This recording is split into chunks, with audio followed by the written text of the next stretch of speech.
കൂട്ടുകാരെ കേട്ടിടാം നന്മയാം വാക്കുകൾ, ചേർന്നിരിക്കാം കൂട്ടുകൂടാം നന്മ തൻ വഴികളിൽ. തേൻമൊഴികൾ കേട്ടിടാം നന്മകൾ പഠിച്ചിടാം. തേൻമൊഴി നന്മയുടെ വഴി. അസ്സലാമു അലൈക്കും വറഹ്മത്തുള്ളാഹി.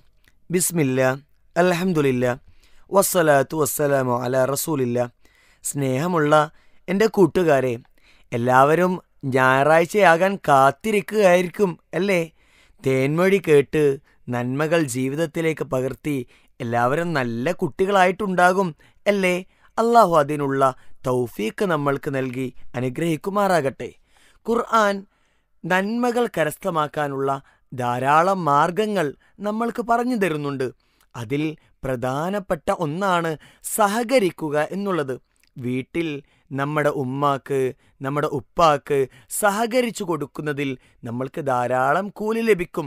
ചെറിയ ഉദാഹരണത്തിന്, നമ്മൾ ഭക്ഷണം കഴിച്ച പ്ലേറ്റ് കഴുകി വെക്കുന്നതിലൂടെ, വീട്ടിലുള്ള കാര്യങ്ങൾ വൃത്തിയാക്കി വെക്കുന്നതിലൂടെ സഹകരിച്ചാൽ ധാരാളം നന്മകൾ നമ്മൾക്ക് ലഭിക്കും. ഉദാഹരണത്തിന്, കുടയില്ലാതെ മഴ നനഞ്ഞ് നടക്കുന്ന ഒരു കൂട്ടുകാരന് സ്വന്തം കുട അവന് കൂടി പങ്കുകൊടുത്താൽ നമ്മൾക്ക് നന്മ ലഭിക്കും. പഠിക്കാൻ കഴിയാത്ത കൂട്ടുകാരന് പറഞ്ഞുകൊടുത്താലും നമ്മൾക്ക് നന്മ ലഭിക്കും.